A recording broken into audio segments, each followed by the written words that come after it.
e yiero mar komod bura ma Kasipul mochan tim tarik 27 mar dwe ni higani. Jachung' mar ODM Boyd Were oseyuoro ka, Nyakwaramogi ne onge kodwa motelo kacha, kata kamano oseyuoro kodwa ka kendo warwake mokalo en bende e twak ma odhiambo ma kawuono. Isaac, thuolo koro en mari nikech abiro miyo bende Boyd thuolo bende mondo wuogi jo Kasipul. Ng'iswa ni to en agenda mane mi ikone jo Kasipul ka giyieri kaka mjumbe margi? Erokamano ahinya. Achung' gi chama miluongo ni Kenya Moja Movement. En lek mar chama mar kelo oganda wa duto obed gimoro achiel. Gik ma osiepe ka gi owacho timore mana ka nitiere lwasi maber ma jowa nyalo go mbaka kaka joka ng'ato, to wang'iyo kuma waketeo kata watene chenro mag development. Koro agenda mokwongo madona tim en adona riw wi oganda wa obed gimoro achiel. Wasebedo gi akerekeke kata gi lweny mang'eny e kinde mosekalo e Kasipul, kendo en geno mara mokwongo ni kaseyombo jochung' wetega gite tabiro luongo gi one by one, akoni lek mane ma ni dwaro inasoika that way ka watemo to koro ok gibed gi koko mang'eny ka gidhi e liete. Koro miyo ka un ka beduru ashwara ni bang' yiero madhi yombo ni ute adhi miyo tich. Mar ariyo en ni tich mar mijumbe kata mbunge wang'eyo e pend chik mar Kenya gin weche adek chutho. En weche mag representation, legislation kod oversight. Bata gombo ni mondo wawinjre ni en adiera ni japiny mago ombulu en gimodich go ahinya. En odwa ni ndara mokale pile ni maber. Ogombo ni nyithine ka somo to bedie ni somo nyaka kuma nyathine dwa no chopie. Ogombo ni pi momodho obed pi maler manyalo rito ngima mare. Ang'o matemo kelo? Atemo kelo wacho ni kata obedo ni pend chik mar Kenya omiyo mibunge 3 roles go.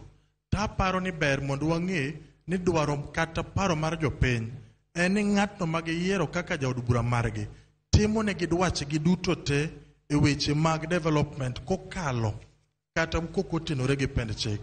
Gima dwa timo number 1 momiyo kelo paro no en ni adwa revolutionize agriculture kaachiel kod weche mag somo.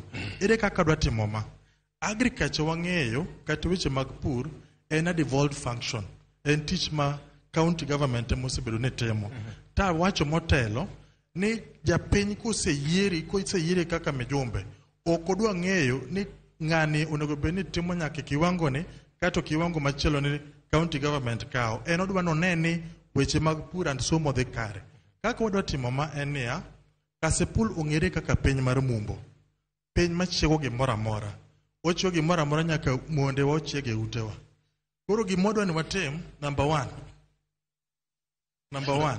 Na kwayo ni ka watiyo gi dhok moko manyalo rito wach. Kikwaringo kumareru mara weche mawacho. That was on a light note.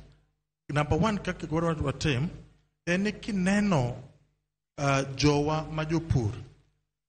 Sa mora ma wakayo cham to jolibamba biro gi loche madongo kendo kao chamwa gi bei mogore piny. Mano en gap mar koth telo marach.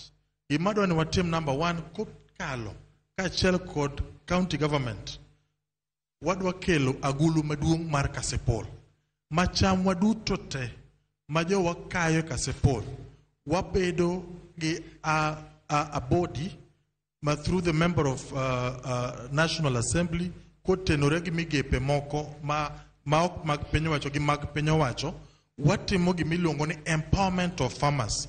Gik magikayo obed oganda obed bando wakao at a better rate. Ma indika watimo to wakete stoka ok wakete store kasto wach ni rumo kano. Seche mokao gi to wamiyo gi at better rates. Mano ka watimo wadhi yudo ka wa empower the farmers mage majority mage minewa mage wuonewa manie kor gweng'. Mano ka watimo tapane wadhi bedo ni watimo empowerment mar the big population manitire Kasipul. Banka wasetimo ma na asebedo piny gi stakeholders te weche mag somo mag principles. Gikona ni wach maduong' momiyo nyithindwa gi riembo ne school en nikech weche mag chiemo. ka ne wasetimo empowerment mag farmers gi to gima ne wakele stocha wakawe to aduoke school mano ka watimo Victor tidhi do ka wadhi timo reduction mar school fee kod atamalo 80 atamalo 20 modong ni emodhi timo through gimiluongo ni bursary tende ne gima temo wacho eni adwani jokasipul ong'eni bursary allocation is not the only development mame jumbe nyalo timo to nyalo timo empowerment that way empowerment mag farmers ki ochako duoko back that way watimo empowerment mag nyithiwa agenda ma mugik en weche mag youth and women empowerment en adira kendo awinjora ayie gi gik ma osiepega ogi osewacho ni sekta mar pikipiki osekonyo thurwa kendo en sekta ma osemiyo wanying kabisa gima na gombo en CBC ni kanokelo nitie jogo ma samoro ok nyal nigi gombo mar riembo pikipiki onyalo bedo mechanic onyalo loso bao onyalo bedo jawiro and such kind of thing abede jatelo manyalo dewo oganda wagi watergi TTIs to ka gisetimo graduation mage timigie pesa moro magi nyalo chakogo kendo ka walando weche mag tije mag constituency schools gi timiyo gi priorities mondo giyudo kaka ginyalo konyore mogik en ni jatelo maber loso pend chik mano kaka katiba wacho wang'e sani ni health is devolved kendo nitiere kaka jodongwa gi yudo pesa moro dwe ka dwe agombo na bedi jatelo madhi tero bill e bunge ne jowa madongo gi seche momiyo gi pesa gi to kwongwa michulne gi SHA mondo giyud kaka ginyalo thiedhorego koro bedo gi yot nikech gin rieko mar piny wagombo bed mijumbe ma orito ganda wagi te obed jodongo obed jomatindo kaachiel kod mine.